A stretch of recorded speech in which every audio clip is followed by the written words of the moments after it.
Merci à vous, docteur Kessé, de nous recevoir à quelques jours de la présidentielle en Côte d'Ivoire. On le sait, la Côte d'Ivoire traverse depuis plusieurs semaines des tensions, et particulièrement ces derniers jours où des manifestations éclatent un peu partout dans le pays pour contester justement la volonté de l'actuel chef d'État de briguer un quatrième mandat. Alors, sur le plan spirituel, quelle lecture faites-vous de l'environnement dans lequel la Côte d'Ivoire baigne actuellement? Merci à vous, chers frères. Déjà, il faut comprendre que le pouvoir est spirituel. En disant que le pouvoir est spirituel, je vais un peu plus loin pour dire que lorsqu'une nation se donne une constitution, lorsqu'un peuple se met ensemble pour se donner des principes, des règles et des lois, ces principes deviennent un esprit. Donc cette constitution devient un esprit. Et cet esprit va s'incarner dans le cœur du peuple qu'il a adopté. La vie du peuple donc sera régie par cet esprit, par cette entité. Lorsqu'il arrive que dans l'exercice pratique de la mise en œuvre de ces règles que le peuple s'est données, d'une manière ou d'une autre, on s'en écarte, il y a une violation de la présence de cet esprit qui est déjà incarné au cœur du peuple. Je parle en langage spirituel, mais je pense que c'est simple, les gens vont comprendre. Donc l'esprit même se sent trahi. Quand l'esprit se sent trahi, cela va provoquer des révoltes. C'est pour cela que il est important que nos peuples et nos leaders réfléchissent mûrement avant de se donner des lois. Parce qu'une fois que vous donnez des lois, il faut s'atteler à les respecter. Quand ce n'est pas respecté, ça va causer un chaos. Et c'est ce qui est en train de nous arriver dans notre pays. L'on dénombre malheureusement au moins 4 morts depuis le début des manifestations, avec d'abord à Bonois, ensuite dans une autre ville du centre-ouest de la Côte d'Ivoire. Encore hier, l'on a appris la mort de manifestants lors de son interrogatoire dans les locaux de la gendarmerie. Est-ce qu'on devait plus ou moins s'attendre à cette déflagration de colère à laquelle on assiste aujourd'hui? Oui, tout à fait, parce que toute violation des principes qu'on se donne va forcément provoquer de telles tensions qui vont effectivement aboutir à des pertes en vie humaine, malheureusement.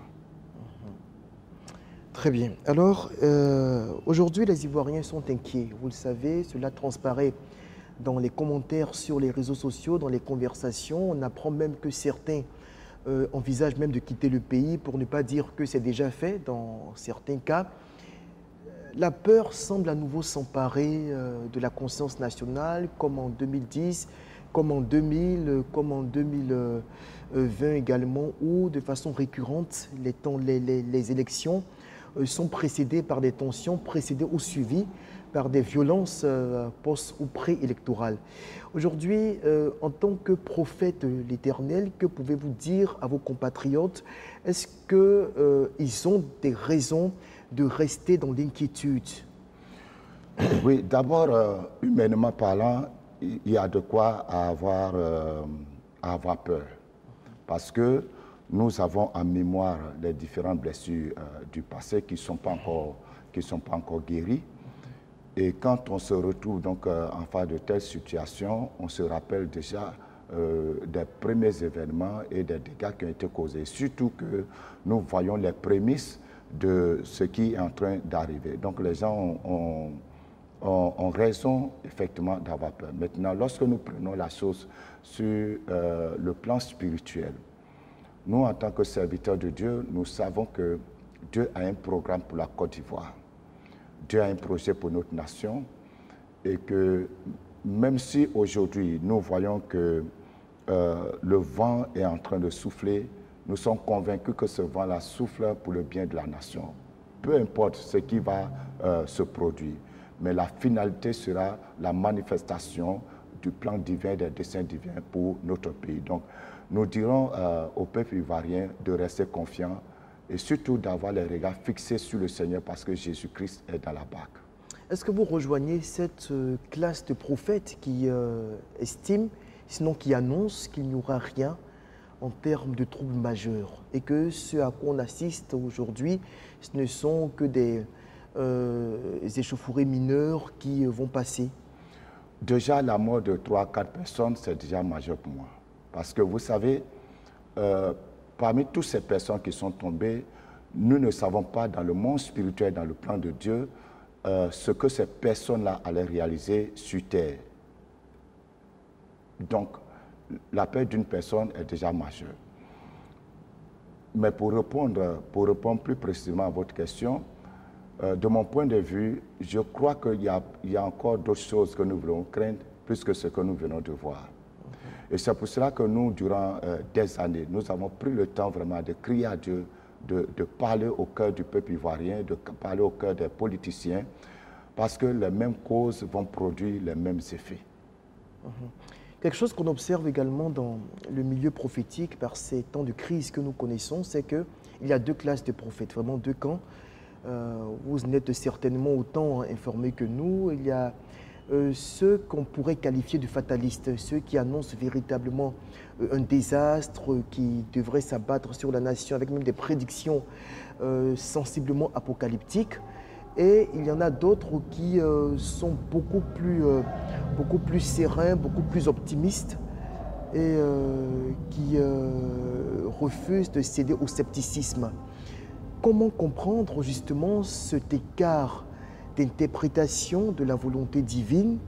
Vous semblez vous tenir à équidistance de ces deux catégories, mais comment comprendre que, alors que l'Église est supposée parler d'une même voix, se référer au même esprit, qu'on appelle le Saint-Esprit d'après les Écritures bibliques que vous confessez, comment comprendre justement cette divergence-là de réception des messages? Ou bien il y a une sorte de collision, de choc entre les positions politiques qui finissent par déteindre sur les prophéties, ou bien on ne perçoit pas suffisamment le message du Dieu que vous adorez? Oui, je crois que vous avez répondu à la question que vous posez vers la fin de votre intervention. Le domaine prophétique est un domaine très vaste et très sensible. La vérité est que lorsque l'on a des accointances politiques, lorsque l'on a des attachements, l'on est attaché ou bien rattaché à des personnalités ou bien à une vision politique, et qu'on se trouve dans le domaine prophétique, il est possible que nous soyons influencés par les positions que nous avons déjà. Comme vous pouvez l'observer, vous savez que déjà il y a une classe de serviteurs de Dieu, une classe de serviteurs de Dieu qui a déjà fait une déclaration officielle. En l'occurrence, la médiature évangélique. Voilà, la médiature qui a déjà officiellement annoncé son engagement auprès du parti au pouvoir. Donc du coup, ceux qui sont de ce bord ne verront pas autre chose que ce qu'ils pensent. Maintenant, ceux qui sont de l'autre côté et qui aussi sont d'un autre bord politique verront aussi d'autres choses. Donc, il est important pour le chrétien ou bien pour le peuple qui suit le mouvement prophétique d'avoir assez de sensibilité pour savoir au juste qu'est-ce que Dieu veut. Et ce que Dieu veut aujourd'hui pour la Côte d'Ivoire, c'est que le pays soit nettoyé de l'injustice. Le pays soit nettoyé des inégalités. Le pays soit nettoyé de l'humiliation. Et nous savons que lorsque Dieu veut rétablir la justice, lorsque Dieu veut rétablir le droit, forcément, le Seigneur va se faire souffler un vent. Mais ce n'est pas un vent apocalyptique, c'est un vent de nettoyage. Donc les prophètes qui sont trop fatalistes vont un peu plus loin. Nous sommes convaincus que Dieu va faire un travail. Dieu, et c'est ce vent-là qui a commencé à souffler, mais ça ne sera pas un vent de destruction totale où on va tout perdre parce que j'ai eu dire que de la part de certains, les ponts seront détruits, ceci sera détruit, on aura ceci, on va se trouver. Non, non, ce n'est pas, Dieu ne va pas aller jusqu'à ce niveau. Pourquoi? Parce que quand même, il y a des hommes et des femmes qui fléchissent genoux et Dieu a exaucé la prière de son peuple. Donc le Seigneur va contenir le vent qui est en train de souffler, le Seigneur va contenir ce qui est en train de se faire, de sorte que même si nous avons des pertes, des dégâts au niveau matériel et humain, que ce soit contrôlé afin que le peuple puisse arriver à ressortir de cette situation-là quand même avec beaucoup plus de sérénité. Des hommes de Dieu qui prennent publiquement position en faveur de tel ou tel candidat, c'est ce qu'on observe, enfin on le disait tout à l'heure, d'un point de vue spirituel. Sinon, quand on regarde l'éthique du ministère dans lequel vous évoluez, est-ce que cela est conforme aux Saintes Écritures? D'abord, l'Église est apolitique et normalement, l'Église ne devait pas se prononcer de manière officielle sur la candidature de tel ou tel, parce que le pasteur, dans son assemblée, a des fidèles de tous bords. Maintenant, s'il est vrai qu'à un moment donné, l'Église doit apporter sa voix, ou bien porter sa voix dans la chose politique, je crois que ça devait être beaucoup plus mûri, c'est-à-dire que les pères de l'Église devaient véritablement s'impliquer dans de telles questions et puis avoir un consensus global, pas un groupe de personnes qui se mettent à l'écart parce qu'ils bénéficient déjà de telles faveurs pour décider au nom de toute l'Église dans une nation. Est-ce que l'Église a un repère aujourd'hui en Côte d'Ivoire, homme de Dieu? J'allais effectivement en venir. Voilà, j'allais en venir. Aujourd'hui, le problème que nous avons, c'est ça. L'Église n'a pas de repère. L'Église n'a pas de repère parce que nous avons plusieurs pères, mais qui, de mon point de vue, sont démissionnaires. Ils sont démissionnaires parce que il y a eu plusieurs situations qui se sont répétées dans l'Église. Nous n'avons pas vu la réaction de ces pères. Il n'y a aucune discipline dans l'Église ivoirienne. Ce sont ces pères qui devaient imposer la discipline, amener les jeunes pasteurs, les jeunes serviteurs à s'appliquer dans le domaine de l'éthique pastorale. Mais nous n'en avons pas. Nous constatons simplement que nous avons des pères qui acceptent tout ce qui se passe, qui cautionnent tout ce qui se passe, qui sont laxistes par rapport à ce qui se passe sous leurs yeux. Et à un moment donné, on se demande au juste où est-ce que l'Église est en train de partir. Vous savez qu'il y a quelques années de cela, si je ne me trompe pas, 2 ou 3 ans, il y a un groupe de pasteurs qui s'était levé comme ça pour vouloir organiser l'ordre prophétique en Côte d'Ivoire, où ils ont désigné quelqu'un comme étant le président des prophètes de la Côte d'Ivoire. Et d'après ce que j'ai entendu dire, si tu as un message pour la nation, tu devais passer par lui. Mais dans quelle Bible on ne trouve pas? On ne fait pas de prophétie par procuration. Mais tout cela est dû au fait que les pères qui sont censés nous guider, qui sont censés organiser l'Église, sont démissionnaires. Nous prions, nous, au niveau du mouvement que nous dirigeons, les Pierres Vivantes et l'Église unifiée, c'est l'une de nos préoccupations. Nous prions vraiment pour que les temps à venir, le Seigneur puisse susciter des pères qui vont véritablement réussir à organiser l'Église. D'autres nations ont réussi à le faire. Donc la Côte d'Ivoire peut y arriver. Arriver vraiment à discipliner le corps pastoral. Parce que s'il n'y a pas de discipline, nous allons continuer dans ce désordre. Très bien. Alors, dernière question, homme de Dieu, aujourd'hui, évidemment, la préoccupation de tous les Ivoiriens, c'est que le calme revienne et que chacun puisse retrouver la sérénité qu'il lui faut pour vaquer à ses occupations. Comment apaiser les tensions à partir des recommandations spirituelles que vous avez reçues? Comme je l'ai dit d'entrée, quand on se donne une loi ou bien une constitution, ça devient un esprit. Donc il faut respecter l'esprit de la constitution. Et si dans nos différents États, et en particulièrement en Côte d'Ivoire, on n'arrive pas à respecter la parole qu'on s'est donnée, ça va toujours créer problème. Dans la situation actuelle, la solution est simple. Si nos politiciens aiment vraiment cette nation, si nos politiciens se départagent, se détachent de leur ego, de leur ambition personnelle, et qui veut véritablement donner à la Côte d'Ivoire un souffle nouveau. Je crois qu'à l'heure où nous sommes, il est encore temps de mettre bas la terre en arrêtant le processus électoral. Il faut simplement et purement arrêter le processus électoral. Et chercher à revenir à l'esprit de la Constitution. Amener tout le monde à la même table. Pour essayer de redresser ce qui doit être redressé.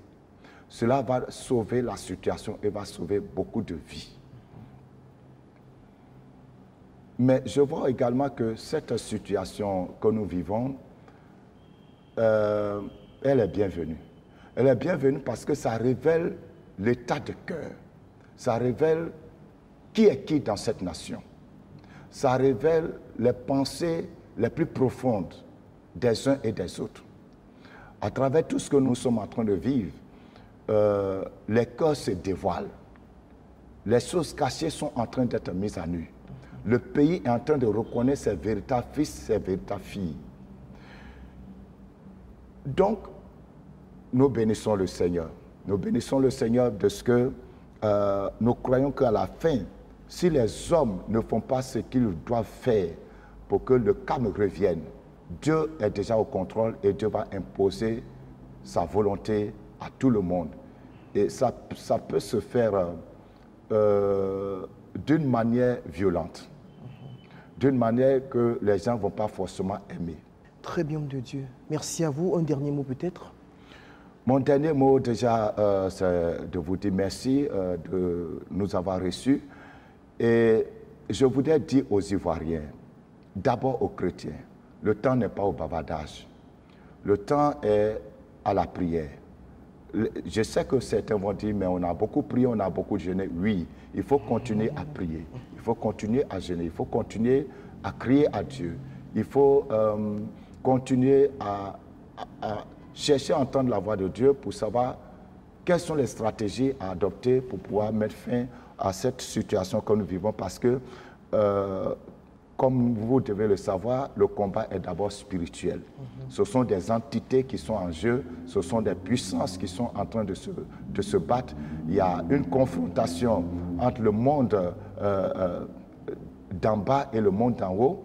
Et donc, nous avons besoin de chercher la direction divine pour savoir comment Dieu veut que nous prions afin que la lumière puisse dominer totalement les ténèbres.